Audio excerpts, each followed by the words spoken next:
Hi hello నమస్తే welcome to genius global. నేను మీ journalist Ganesh. ఈరోజు బొప్పారం రామాలయం ప్రధాన అర్చకులు మన దగ్గర ఉన్నారు. అతన్ని కొన్ని మనకున్న డౌట్స్ ప్రకారంగా ఒకసారి అడిగి తెలుసుకునే ప్రయత్నం చేద్దాం. అయ్యో నమస్కారం. నమస్కారం. జై శ్రీమన్నారాయణ. ఆపదామపహర్తారం దాతారం సర్వసంపదాం లోకాభిరామం శ్రీరామం భూయో భూయో నమామ్యహం. సర్వే జనా సుఖినో భవంతు.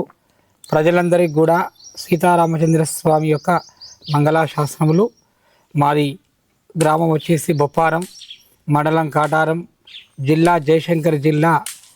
ఇక్కడ ఉన్నటువంటి ఆలయం సీతారామచంద్ర సహిత లలితాదేవి ఆంజనేయ నవగ్రహ దేవాలయం అండి. ఈ యొక్క మహిమాన్వితమైనటువంటి రామచంద్రునికి ఎంతో విశేషమైన చరిత్ర గలది. ఈ యొక్క బొప్పారం గ్రామంలో 75లో ఆంజనేయ స్వామి అని చెప్పి ప్రతిష్ఠ చేయాలని అనుకున్నారు. ఇక్కడ ఉన్నటువంటి ఆంజనేయ స్వామి దక్షిణముఖం ఆంజనేయ స్వామి, భక్త ఆంజనేయ స్వామి అంటారు. దక్షిణముఖం ఆంజనేయ స్వామి కాబట్టి మనకు ఈ యొక్క ఆంజనేయ స్వామి చరిత్ర చెప్పాలంటే పూర్వము ఒక 200 సంవత్సరం నాటి నుంచి ఆంజనేయ స్వామి యొక్క పూజలు ఇక్కడ అందుకుంటున్నారు. అంటే అప్పుడు అర్చకుడు లేడు, మామూలుగా భక్తులందరూ వచ్చి ఆ ఆంజనేయ స్వామి చుట్టూ తిరిగి దీపారాధన చేయడం అనేది ఉంటుంది. ఇప్పటికైనా మీరు గమనించండి, ప్రతి ఊర్లో ఏ దేవాలయం లేకున్నా ఒక ఆంజనేయ స్వామి గుడి మాత్రం ఖచ్చితంగా ఉంటుంది. అప్పుడు ఆ పూర్వము ఆంజనేయ స్వామి గుడి కడదామని నిర్ణయించుకున్నారు. మన యొక్క బొప్పారం గ్రామంలో ఉన్నటువంటి కీర్తిశేషులు ఇప్పుడు ఊర కమలమనోహరరావు గారు, సావిత్రిదేవి గారు అప్పుడు 75లో ఈ యొక్క ఆంజనేయ స్వామి దేవాలయం ప్రతిష్ట చేద్దాం అనుకున్న టైంలో దండి స్వామి అని చెప్పని తిరుగుతూ కాళేశ్వరం నుంచి ఇక్కడికి వచ్చి, అమ్మ ఇది బొప్పారం రేపు ఎంతో పేరు ప్రఖ్యాతలు పొందుతుంది, ఇక్కడ మీరు ఈ ఆంజనేయ స్వామితో పాటు రామాలయం కూడా నిర్మించుండి అని చెప్పని. అందుకే మీరు చూడండి, ఆ యొక్క మూర్తులను చూసినా కూడా చాలా ఆనందం అవుతుంది. 75లో ఈ యొక్క సీతారామాంజనేయ స్వామి దేవాలయం నిర్మించడం జరిగింది. అందులో భాగంగా నిత్యము కళ్యాణము ఇవన్నీ జరుగుతుండగా వారు స్వర్గస్థులైన తర్వాత వారి కుమారులైనటువంటి ఊర నంద కిషోర్రావు గారు మరియు వారి ధర్మపత్ని సుజన్ రావు గారు మరియు డాక్టర్ నంద గోపాలరావు గారు, వారి భార్య జయచైతన్యరావు గారు ఈ యొక్క దేవాలయంలో అన్నీ చూసుకోవడం జరిగింది. అందులో భాగంగా అప్పుడున్న దేవాలయానికి మార్పులు ఏంది అంటే, లలిత అమ్మవారు అనేది మనకి ఈ ప్రాంతంలో లేదు. 4 మండలాలలో లలిత అమ్మవారి దేవాలయం లేదు. ఓకే. కాబట్టి మా యొక్క ఆలయ ధర్మకర్త అయినటువంటి సుజన్ అమ్మాయి గారికి ఆ యొక్క లలిత అమ్మవారు స్వప్నంలో అనగా కలలో అవుపడి మీరు ఇలా నన్ను నిర్మించాలని చెప్పగానే వారు వెంటనే నంద కిషోర్రావు గారు, సుజన్ అమ్మాయి గారు, ధర్మకర్త నంద గోపాలరావు గారు, జయచైతన్య అమ్మాయి గారు వచ్చి చూసి ఆ యొక్క పాత దేవాలయాన్ని చూసి ఎట్లయినా కట్టాలనే సంకల్పంతో, వారి యొక్క సంకల్పంతో, భగవంతుని యొక్క సంకల్పంతో ఇవాళ మనకి ఇంత మంచి దేవాలయం నిర్మించడం జరిగిందంటే వారి కుటుంబానికి, ఊర వంశస్థులకు ఆ యొక్క సీతారామచంద్ర స్వామి ఆశీస్సులు ఉండాలి. మన దేవాలయం కూడా ఇప్పుడు పాతది 6వ నెల 6వ తారీఖు 1975లో ప్రతిష్టాపన జరిగింది. ఇప్పుడు ఈ దేవాలయం రీసెంట్గా మనం 3 సంవత్సరాల క్రితం అనగా 2022లో మన దేవాలయం ప్రతిష్టాపన జరిగింది. అంగరంగ వైభవంగా జరిగింది.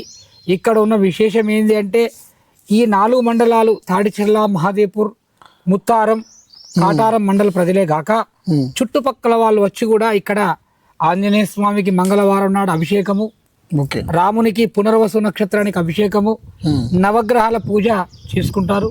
ఇక్కడ ఉన్న విశేషం ఏంటంటే, వచ్చి శుక్రవారం గనక లలిత అమ్మవారికి ఓడిబియ్యం పోసి అభిషేకం చేయించుకున్నట్టయితే మనం ఏదైతే అనుకుంటామో ఆ కోరికలు అనేటివి నెరవేరుతాయి.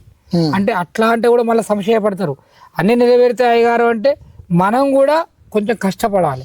ఒకవే గాలి దీపం పెట్టి దేవుడు అంటే కాపాడరు. కాబట్టి ఈ యొక్క మహిమ ఏంటంటే, శుక్రవారం నాడు లలిత అమ్మవారికి, రామునికి శనివారం నాడు, ఆంజనేయ స్వామికి మంగళవారం అత్యంత వైభవంగా పూజలు జరుగుతాయి. ఇక్కడ నవగ్రహాలు కూడా శనివారం, మంగళవారం నవగ్రహ పూజలు జరుగుతాయి. సంతానం లేని వాళ్లకు చాలా మందికి ఇక్కడ అమ్మవారికి పూజ చేయడం వలన సంతాన యోగ్యత కలిగింది. కాబట్టి ఇవాళ మనం ఇక్కడ మాట్లాడుతున్న ఈ దేవాలయానికి ఇంత వస్తున్నా కూడా మా యొక్క ధర్మకర్తలు చాలా పుణ్యాత్ములు.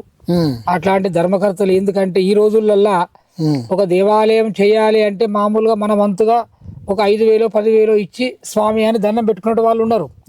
అయినా ఈ రోజులల్లా ఈ ప్రాంతంలో ఇంత మంచి దేవాలయం, ఎందుకంటే ఇప్పుడు చుట్టూ వచ్చిన వాళ్ళు కూడా అందరూ అంటారు ఇంత ప్రశాంతంగా ఉన్నది దేవాలయం, ఇంత బాగున్నది, ఇంత మంచి ఆలయం ఇక్కడ ఉండు కూడా. అంటే ముందుగా మనం చెప్పాల్సింది ఏంటంటే మన యొక్క పుణ్య దంపతులైనటువంటి కీర్తిశేషుడు ఊర కమల మనోహరరావు గారు, సావిత్రి దొరసాని వారు వాళ్ళు కట్టించారు. వాళ్ళు ఏది నందకి మన ఊర కమల మనోహరరావు గారు, వారిని బాలాజీ బాబు అంటారు, వారి భార్య సావిత్రి దేవి. వారు నిర్మాణం 75లో చేసిన తర్వాత వారి కుమారులు ధర్మకర్తలు ఏది డాక్టర్ నంద కిషోర్ బాబు గారు, సుజనమ్మాయి గారు మరియు నంద గోపాలరావు గారు, జయ చైతన్యమ్మ గారు. వారు ఇదే కాకుండా ఈ దేవాలయమే కాకుండా ఈ ప్రాంతంలో ఉన్న ప్రజలందరికీ కూడా ఆరోగ్యపరంగా సమస్యలు వచ్చినా ఇంకేమైనా వచ్చినా కూడా అన్ని తీర్ల మేమున్నామని, ఇప్పుడు మా గ్రామంలో భూలక్ష్మి పెట్టుకుంటే కూడా వారి వంతుగా ఒక 4 లక్షల రూపాయలు ఇవ్వడం జరిగింది భూలక్ష్మికి. అంటే ఈ రోజు ఎందుకు చెప్తున్నాను అంటే ఇంత ధార్మికంగా దాన ధర్మం అనేది చేసే విధానం అనేది చాలా తక్కువ ఈ రోజులలో. మనకి ఏంది అని పోయేటి వాళ్ళు ఉంటారు, కానీ వాళ్ళు ఉండకున్నా ఇప్పుడు వాళ్ళు కట్టించారు చేశారు, వారు ఉన్నారా ఇప్పుడు? వారు వచ్చినప్పుడు ఇంత పూజ చేయించుకుంటారు వెళ్తారు, కానీ తర్వాత మనమే కదా ప్రజలందరము స్వామికి దండం పెట్టుకునేది.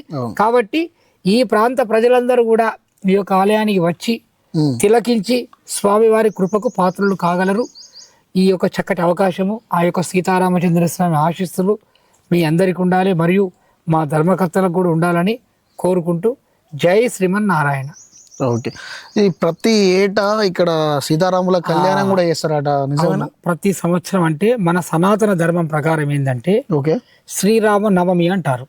శ్రీరామ నవమి అంటే ఏంటిది? మనకు ఉగాది తర్వాత 9 రోజులుగా వచ్చేది శ్రీరామ నవమి.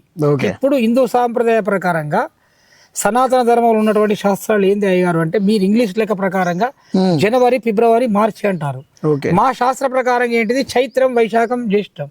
అంటే మనకు ఇప్పుడు చైత్ర మాసం స్టార్ట్ అవుతుంది ఉగాది నుంచి. చైత్ర శుద్ధ నవమి రోజు శ్రీరామ నవమి. ఇంత ముందు మనకు 6వ నెలలో ఇక్కడ ప్రతిష్ట అయినప్పుడు చేసేది. ఇప్పుడు మన దేవాలయం ప్రతిష్ట అయిపోయిన తర్వాత శ్రీరామనవమి ఉత్సవాలు చాలా వైభవంగా జరుగుతాయి ఇక్కడ. శ్రీరామనవమి ముందు 3 రోజుల ముందు అంకురార్పణం, దేవత ఆహ్వానం. మామూలుగా ఇప్పుడు మనం ఏదైనా కార్యం చేయాలంటే మనం 4 చుట్టాలు చెప్పుకుంటాం, అట్లాంటిది ఈ ప్రపంచానికి అధినేత రామచంద్రుడు.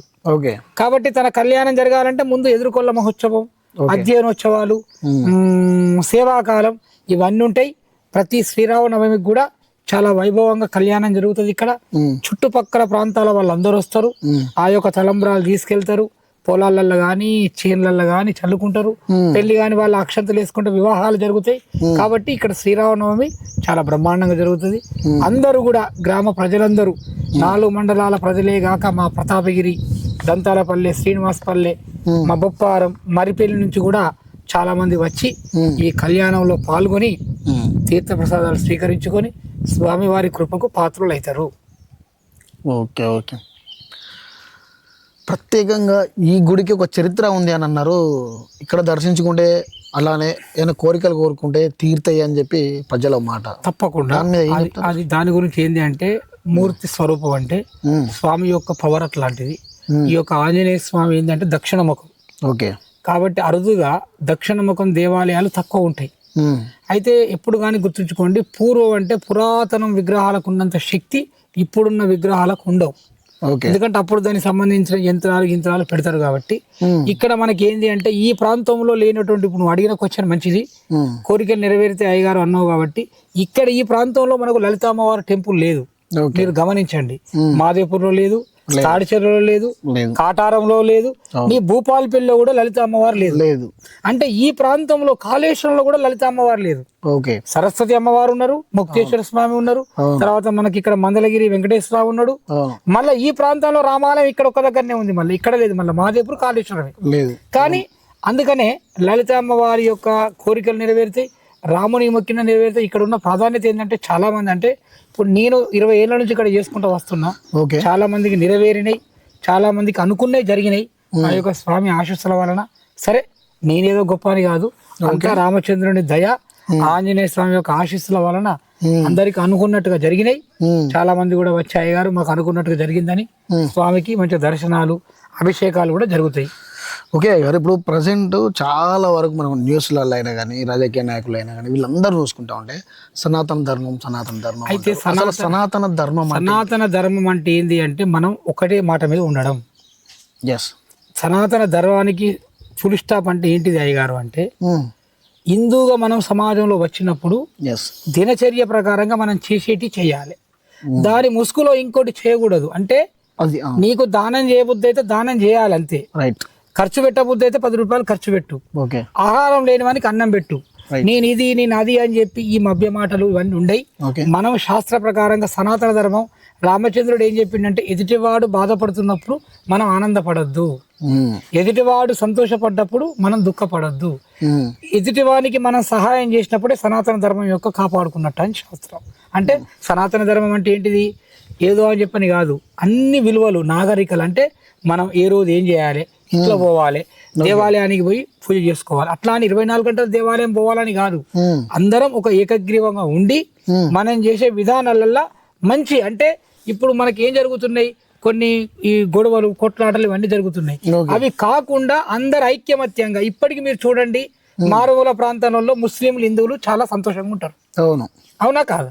ఇప్పుడు పల్లెటూర్లలో మనం కూడా ఇప్పుడు మనం చిన్నప్పటి నుంచి చూసుకుంటూ వస్తున్నాం. మన ఊర్లో మన ఇంటి చుట్టూ కూడా మన ముస్లిం ఉంటారు. అన్నదమ్ముళ్ళకి ఎంత మంచిగా కలిసి ఉంటాం. ఎలాంటి ఏమైనా ప్రాబ్లం ఉంటుందా, అన్న బాయ్ అనుకుంటే మంచిగా ఉంటాం. కాబట్టి నువ్వు అన్న సనాతన ధర్మం ప్రకారంగా మనిషి ఒకే మాట మీద ఉండాలి. రామరాజ్య స్థాపన అంటే రాముడు ఏ విధంగా అయితే మనకు పరిపాలన చేసిండో మనం సాధ్యమైనంత వరకు నలుగురికి మంచి చేసి నలుగురిని ఒక తొవ్వకు తేవాలి తప్ప ఈ ముసుగును అన్నట్టు ఏదో చేసి వీళ్ళని ఆగం చేసే పరిస్థితి మాత్రం చేయకూడదు. అంటే దీన్ని బట్టి చూస్తే సబ్కా మాలిక్ ఏకే అంటారు. ఒకడే భగవంతుడు ఏకి. ఆ సబ్కా మాలిక్ ఏకి అంటే మీకు ఇంకోటి చెప్పాలంటే అసలు కంటికప్పుడే భగవంతుడు సూర్య భగవానుడు. రైట్. సూర్య భగవానుని కనుక నమస్కారం చేసుకొని పోతే మనకు అన్ని జరుగుతాయి.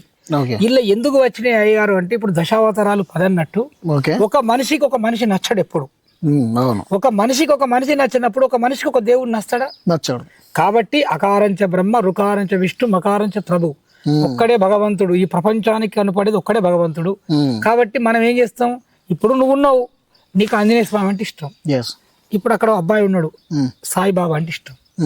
ఇంకో అబ్బాయి ఉన్నాడు, వెంకటేశ్వర స్వామి ఇష్టం. అంటే ఇవన్నీ ఒకటే సారాంశం. కాకపోతే ఒక మనిషికి కొన్ని రకాల ఇష్టాలు ఉంటాయి అన్నట్టు. ఇప్పుడు మనం అన్నం తింటాం, కర్రీ తింటాం, అబ్బాయి బెండకాయ బాగుంది అంటాం. ఎందుకంటాం, తినడం వల్ల రుచి. అదే ఒక మామిడికాయ పచ్చడి వేసుకుంటాం, అబ్బా కారం ఉన్నది అంటాం. అంటే దీంట్లో ఒక మనిషి. అందుకని ఇదంతా దీనికి ఏం చెప్తున్న సారాంశం అంటే, ఫస్ట్ నేను ఎవరు అనేది తెలుసుకోమన్నాడు రమణ మహర్షి. మనకేం చెప్పిండు, నువ్వు ఎవరు అంటే నీ యొక్క ప్రకారంగా నీ లోపల ఉన్నది నువ్వెవరు తెలుసుకుంటే మనకు అన్ని తెలిసిపోతాయి. ఇప్పుడు మనకు ఈ అయోధ్య రామ మందిర్ కూడా చాలా అదృష్టం. మనం చాలా మంది కూడా అయోధ్యకు పోయి రాముని దర్శనం చేసుకోవాలి. ఎందుకంటే ఎప్పుడో చరిత్ర ఉన్న దగ్గర నుంచి ఎన్నో ఏళ్ళ నుంచి కళ మనందరి కొట్లాట వలన, మన అందరి ఐక్యత వలన ఈ రోజు మనం అయోధ్య రామ మందిర్ ఏర్పాటు చేసుకున్నాం. చూడు ఎన్ని సంవత్సరాల నుంచి కొట్లాట జరిగింది. కాబట్టి ఇప్పుడు అయోధ్య రామ మందిర్ అంటే మనకు అయోధ్య అంటే ఏంటిదంటే రాముడును కృష్ణుడే మనకు పరిపాలన చేసిండు, వేరే ఎవరు పరిపాలన చేయలేదు. అందుకనే 4 యుగాలలో కృతాయుగం, త్రేతాయుగం, ద్వాపర యుగం, కలియుగం. ఇప్పుడు ఈ నడిచే ఏ యుగం? ఇది కలియుగం అండి. కలో వెంకట నాయక, కలిపురుషుడు అంటారు దీన్ని. అందుకనే ఉన్నాయి లేనట్టు. ఇప్పుడు మీరు అన్నారు కదా, ఈ సనాతన ధర్మంలో అయ్యగారు ఈ రాజకీయ నాయకులు అన్నారు కదా, ఇదంతా ఏంటంటే కలిమాయలు ఎట్లా ఉంటాయి, లేనిది ఉన్నది లేనట్టు కూడా చెప్తారు అన్నట్టు. ఇప్పుడు మొన్న రీసెంట్గా ఏం జరిగిందండి, చిలుకూరు బాలాజీ టెంపుల్ రంగరాజన్ ఆచార్య మీద రెడ్డి అని చెప్పని పాపం ఏదో మాటలు జరిగింది. అంటే ఇగో ఇట్లాంటి వాళ్ళు చేయడం వల్ల కూడా చేసే అర్చకులకు కానీ ఈ దాడులు ఇవన్నీ ఖండించాలి ప్రభుత్వాలు కూడా. ఓకే అయ్యగారు, ఒక చిన్న డౌట్ మిగిలిపోయింది. ఈ సనాతన ధర్మంలో పురోహితం ఎప్పుడు పుట్టింది? పురోహితం అనేది పూర్వం నుంచి పుట్టింది. పూర్వం అంటే చాలా సంవత్సరాల నుంచి. అప్పుడు పూర్వం పురోహితం అంటే పురోహితం కాదు, పౌరోహితం అంటే పౌరులందరికి హితంగా ఉండేది. ఇలా ఘనాచట అంటే ఋగ్వేదాలు, యజుర్వేదాలు. అయితే వ్యాస ఋషి దగ్గర నుంచి ఈ పౌరోహితం అనేది ఎట్లా వచ్చిందంటే సనాతన ధర్మం కంటే ముందు, అంటే పూర్వం ఎన్నో వేల సంవత్సరాల నుంచి వచ్చింది. అయితే దీన్ని ఎట్లా వచ్చిందంటే అప్పుడు ఏది చెప్పాలన్నా రాజు పరిపాలన చేసేవాడు కాబట్టి రాజు దగ్గరనే పౌరోహితుడు ఉండేది.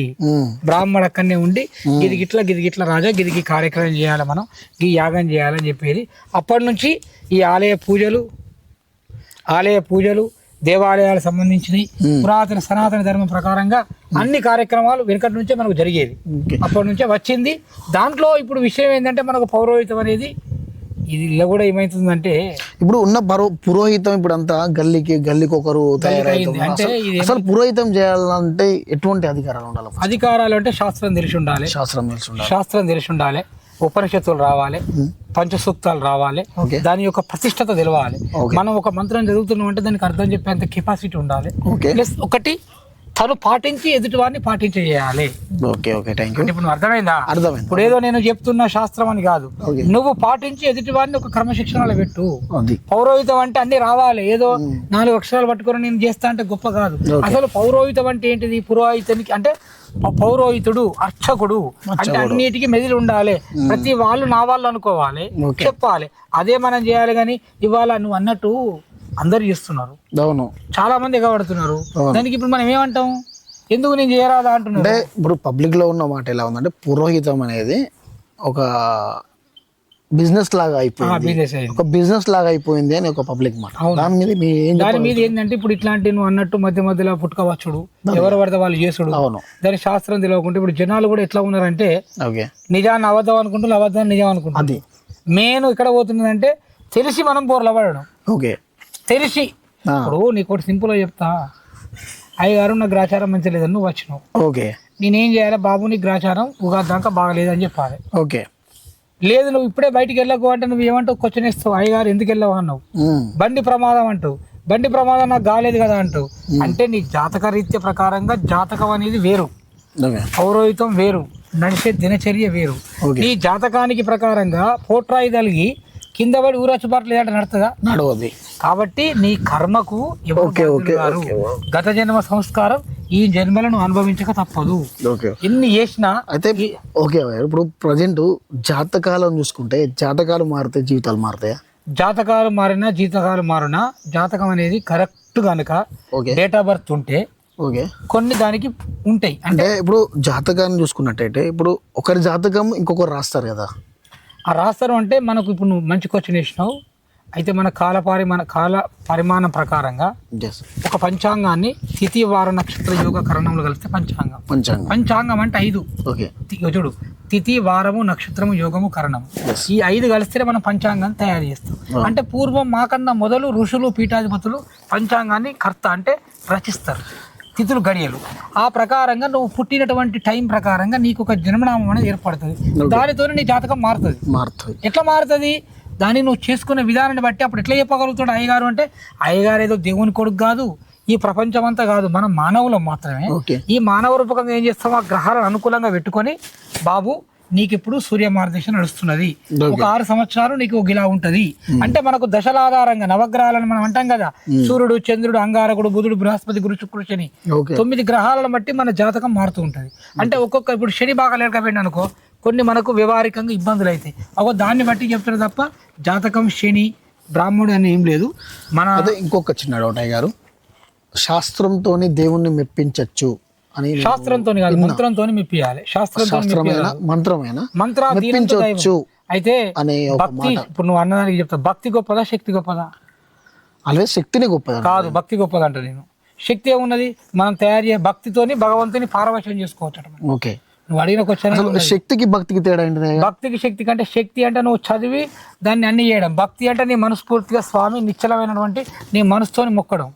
భక్తి గరిగిపోతాడు. ఇప్పుడు నీకు సింపుల్ చెప్పాలంటే ఆ క్వశ్చన్ చెప్తా, కృష్ణుడు రుక్మిణి సత్యభామ తులాభారం జరుగుతుంది. తులాభారం జరిగినప్పుడు రుక్మిణి ఏం చేస్తుంది? ఒక తులసి దళం తీసుకువచ్చి తరాజులో పెడుతుంది. అప్పుడు స్వామి దూగుతాడు. సత్యభామ ఏం చేస్తుంది? తనకు ఉన్నటువంటి 7 వరాల నగలు పెడుతుంది. అయినా స్వామి తూగడు. అంటే అక్కడ దేని తూగినట్టు? ధనాన్ని దూగిండా భక్తి దూగిండా? భక్తి మార్గంలో పోయినప్పుడు నీకు అన్ని ముక్తి కలుగుతాయి అని శాస్త్రం. ఇంకొక చిన్న అడుగు, నువ్వు ఎన్ని అడిగినా నేను సమాధానం చెప్పడానికి రెడీ ఉంటాను. ప్రజెంట్ హిందూ ధర్మ ప్రకారం ఒక మహిళకు పెళ్ళైతే బొట్టు, పుస్తెళ్తాడు, మెట్టలు, అది దేనికి సూచికం అంటారు అసలు? అవి దేనికి సూచకం అంటే వివాహం జరిగినప్పుడు అంటే పూర్వ ప్రకారంగా అయితే మనం పొట్టుకు భర్తకు సంబంధం లేదు. అవును. ఓకే. పుస్తెలకు మాత్రం ఉన్నది. అంటే అర్ధేచ మన అర్ధేచ కామేచ మోక్షేచ అని ఓకే. నలుగురికి తెలవడం కోసం మన ఇంటి అమ్మాయిని ఒక ఇంటికి ఇచ్చి కన్యాదానం చేస్తున్నప్పుడు, అందుకనే మీరు గమనించండి, దేవతామూర్తులకు వివాహం జరిగినప్పుడు 3 పుస్తెలు ఉంటాయి. ఎస్. మన మానవులు జరిగినప్పుడు 2 పుస్తెలు ఉంటాయి. ఎస్. అంటే ఈ యొక్క బంధు సమక్షంలో మాంగళ్యం తంతునానేనా అని అమ్మాయి తరపున ఒకటి, అబ్బాయి తరపున ఒకటి, ఈ యొక్క వెట్టి ఈ మట్టెలు పెట్టడం అంటే ఇరువురి కలయిక, రెండు మనసుల కలయిక, ఇరుగురి కలయిక మనసు ఒకటి. ఇప్పుడున్న పరిస్థితులలో అలాంటి వాళ్ళు బయటికి వెళ్ళినా కూడా అయ్యో నాయన మరి బిడ్డకి ఎప్పుడు పెళ్లి చేసినామని ఇది ఒక తెలవడం కోసం శాస్త్రం, అంతే తప్ప పెళ్లి అనేది ఇరువురు మనసులు కలవాలి ఒకటి. ఓకే. సుముహూర్తం అంటే ఇప్పుడు చాలా మంది ఏం చేస్తున్నారంటే టైంకు లగ్గం పెట్టుకుని కూడా చేస్తలేరు. అది కాదు, అవును, టైంకు పెట్టుకున్నప్పుడు టైంకు చేసుకుంటే బ్రహ్మాండంగా ఉంటాయి వాళ్ళ జీవితాలు. సుముహూర్తం అనేది ఖచ్చితంగా అదే అనుకుంటే పసుపు కొమ్ము కూడా పెట్టుకొని కూడా చాలా దానికి వెనకట పూర్వకాలం పసుపు కొమ్మే మాంగళ్యం. అవును, మంచిగా చేసిన కొంచెం అది ఓను. ఇప్పుడు వాస్తవంగా ఫస్ట్ పసుపు కొమ్మ కట్టించినాకనే పుస్తకాలు కట్టాలి.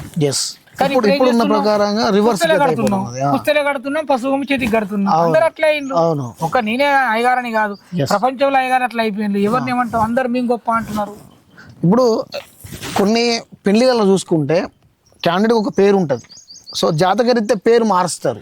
పేరు ఎందుకు మారవాలంటే, ఒక్క నిమిషం, పేరు మారవంగానే మనిషి మారాడు కదా, మారినప్పుడు జాతక పేరు మార్చి పెళ్లి చేస్తూ ఉంటారు కదా, అది పేరు ఎవరిది మారుస్తారంటే అబ్బాయిది మారరు, మారుస్తారు. వరాయ లక్ష్మీనారాయణ నామధేయ వరాయ. అయితే మనకు ఒక సెంటెన్స్ ఏంటంటే, పులికి మేకకు పడుతుందా? పడదు. పాముకు ముంగిసకు పడుతుందా? పడదు. పిల్లికి ఎలుకకు పడుతుందా? పడదు.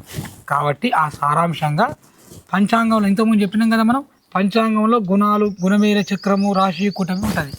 దాని ప్రకారంగా చూసుకున్నట్టయితే ఇప్పుడు సింపుల్గా చెప్పాలంటే, అబ్బాయిది దేవగణం ఉండి అమ్మాయిది రాక్షసగణం ఉంటే పనికిరాదు.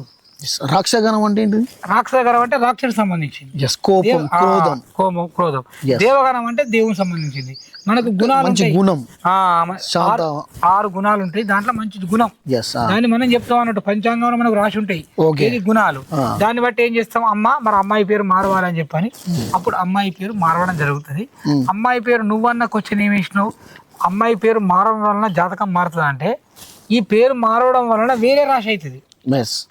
అమ్మాయి ఆ పేరు ఉండదు, మళ్ళీ మనం పెట్టిన పేరు ఉంటది. అబ్బాయికి సరైన పేరు, మనిషి ఒకటే కదా, మనిషి ఒకటే, పేరు మారుతుంది కానీ జాతకం మారుతుంది కదా. జాతకం మారతలేదు నీకు అక్కడ. జాతకం పేరు మారడం వల్ల జాతకం మారుతుంది, జాతకం మారడం వల్ల అబ్బాయి గుణగణాలు సెట్ అవుతాయి.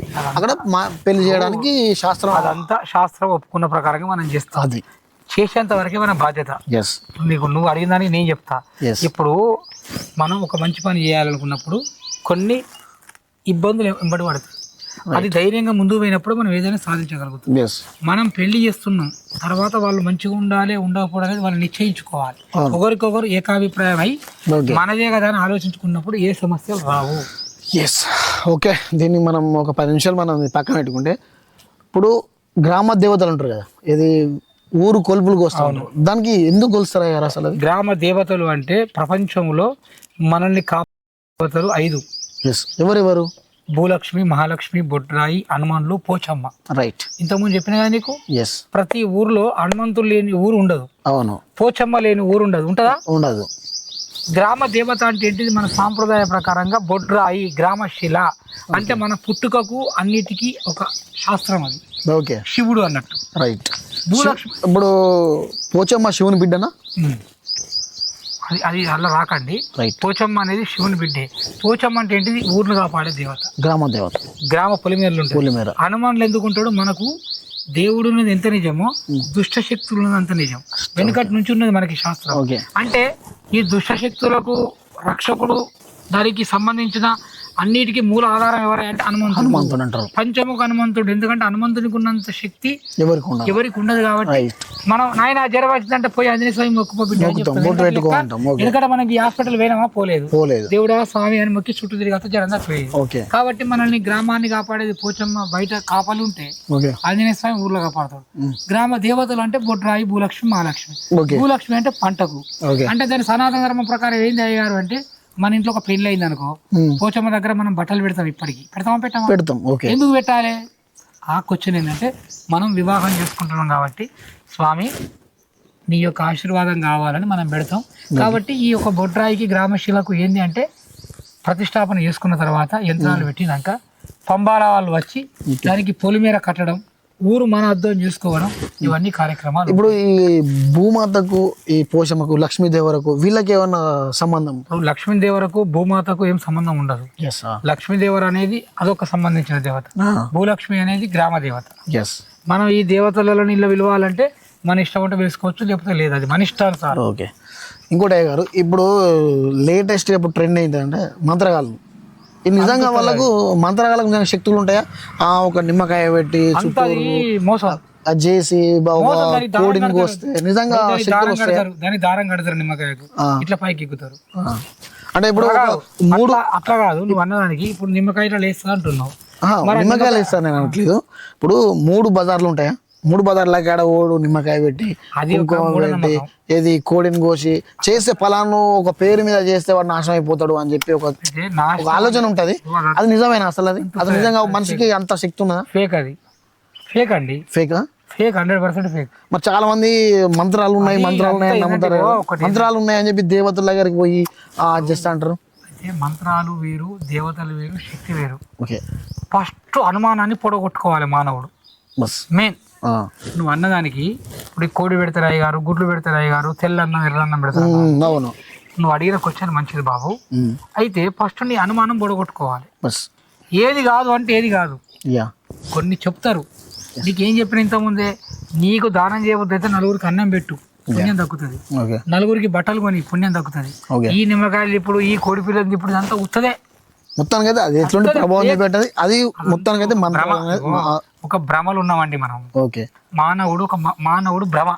ఒక మానవుని జీవితమే నాటకం. ఇది ఉన్న రోజులు మనం హ్యాపీగా ఏం చెప్పినంత ముందు ఈ తిప్పడం చెయ్యడం అంతా ఉత్తదేనండి. ఈ నిమ్మకాయలు లేవడం శక్తి అనేది. కాకపోతే ఒకటి, విద్యా వినయ వర్ధంతి.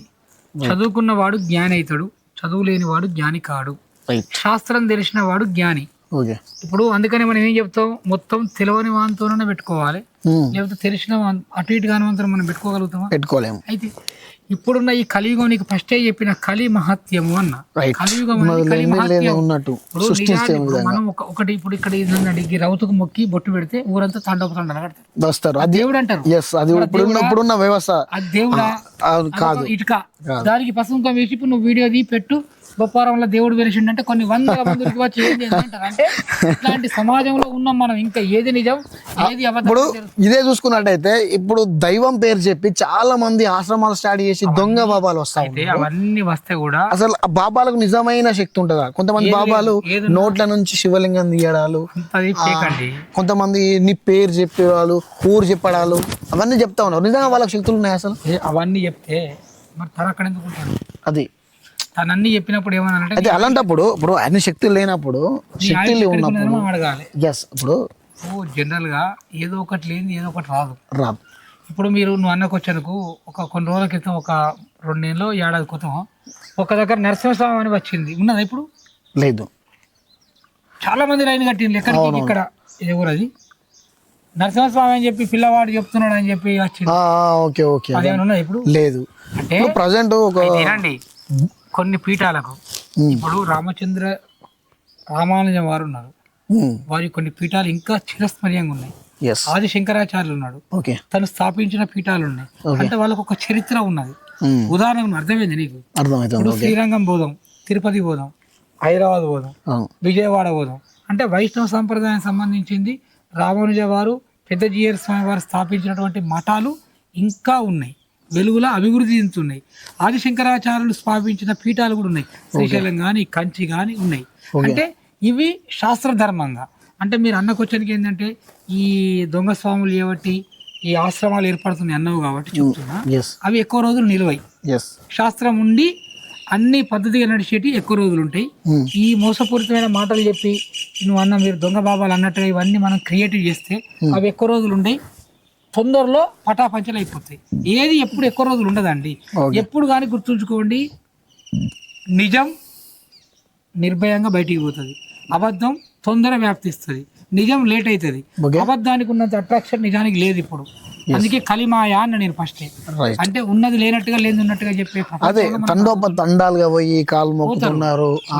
ఏం చెప్పినా ఒకటి, ఇప్పుడు అంత దూరం ఏందండి. ఇప్పటికి రౌతు కలిమాయ అప్పుడు ఏదన్నా రౌతు చెప్పిన ఇట్లా పిల్లలకు మనం బొట్టు పెడితే పోతారా. అవునవును ఇప్పుడు నీకు ఇంతకుముందు ఏం చెప్పిన స్వామి అట అని ఇప్పుడు ఈ నల్గొండ దగ్గర నరసింహస్వామి అని వచ్చి అవునవును ఎన్ని వేల మంది వేయండి. కుప్పలు ఇప్పుడు కూడా ప్రజెంట్ కర్ణాటక నుంచి ఒక అప్పాజీ అని చెప్పి కొత్త 23 నేను సంవత్సరాల కూడా వినలేదు. ఇప్పుడు నువ్వు అంటే వింటున్నా. 23 సంవత్సరాల కుర్రాడు 26 ఏళ్ళ కుర్రవానికి అంత జ్ఞానం కలిగినాక అక్కడ ఎందుకుంటాడు. అవును అదే నేను అంటున్నప్పుడు ఒక మనిషి శక్తి ఉన్నప్పుడు ఇదటోనికి ఎందుకు చెప్తాడు, తనే డెవలప్ అవుతాడు కదా. తను డెవలప్ కావడం ఎక్కువ కానీ ఒక శక్తి ఉన్నప్పుడు నేను ఇండియాలో బిలినియర్గా ఉండాలి అని కోరుకొని ఆయనే డబ్బు ఏది ఉన్నా ఆయన పోగు చేసుకున్న ఇంకోరికైతే చూపెట్టాడు కదా. మీరు అప్పాజీ సామాన్ మీరు అంటుండ్రు, సరే అది కూడా నేను చూస్తా నిజమేంత అబద్ధం ఎంతో. ఓకే కానీ ఈ పేర్లు చెప్పుడు, ఫోన్ నెంబర్లు చెప్పుడు ఇదంతా మాత్రం ఉండదండి. ఒకటి అట్లా పేర్లు నెంబర్లు చెప్పినాక మరి ఈ ముఖ్యమంత్రులు ఎమ్మెల్యేలు వీళ్ళందరూ ఎందుకంటే తన దగ్గరికి పోతున్నాను చెప్తాడు కదా. నువ్వు నిలబడు, అవునవునా నువ్వే మంత్రి. మరి ఇవన్నీ ప్రభుత్వాలు ఏంది, ప్రజలతో ఎన్నుకునేటువంటి ప్రపంచం మనది. ప్రజలందరూ ఒక తీర్పు ఇస్తే ఆ తీర్పు కట్టుబడి ఉండాలి మనం. అయితే చెప్తున్నాడు అంటే 10 మందిలో ఒక్కరికి తగులుతా నిజమవుతుందా?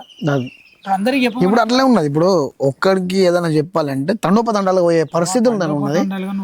ఒక్కసారి మా ప్రేక్షకులకు మీరిచ్చే సందేశం ఈ బాబాల గురించి ఒక్కసారి ఇచ్చే ప్రయత్నం చేయండి. మీ అందరికీ ఒక్కటే విషయం అండి, మన మానవ ధర్మ ప్రకారంగా, సనాతన ధర్మ ప్రకారంగా ప్రపంచంలో మనం తల్లిదండ్రులను పూజించండి, దేవాలయాలను అభివృద్ధి చేసుకోండి, అందరితోని కలిసిమెలిసి ఉండండి. ఈ లేనిపోని చెప్పుడు మాటలకు అట్రాక్ట్ అయ్యి అదున్నది ఇదున్నది ఈ యొక్క స్వాముల మాటలు కానీ పీఠాధిపతుల మాటలు కానీ ఇవేమి నమ్మకండి. ఏది కరెక్ట్ అనిపిస్తే దాన్ని ఫాలో కాండి. ఎందుకంటే ఈ రోజులలో కూడా మనం ఇంకా వెనకటి కాలం కాదు, ఇది కలియుగం, కలిమాయ అని మనం చెప్పినాం.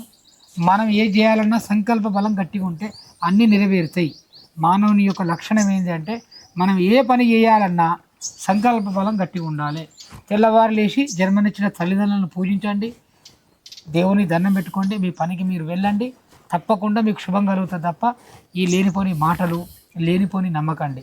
ఏదున్నా వాస్తవం అనిపిస్తేనే నమ్మండి, అవాస్తవానికి ఎక్కువ మక్కువ చూపించకండి, మోసపోకండి, లేనిపోని వృధా ఖర్చులు పెట్టుకోకండి. ఏదన్నా ఉన్నా దేనికన్నా అక్కడికి వస్తాయి.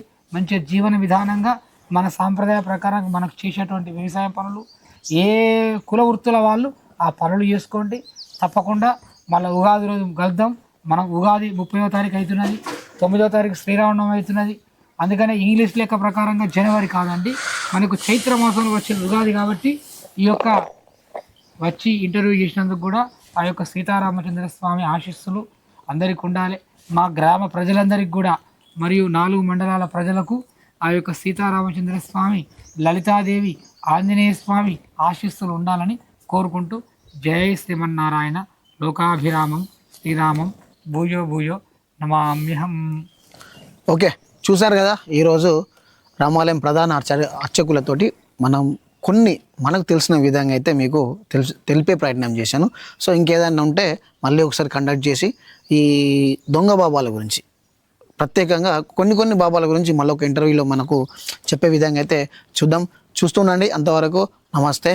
సబ్స్క్రైబ్ చేసుకోండి, లైక్ చేయండి, షేర్ చేయండి. నమస్తే, జై హింద్.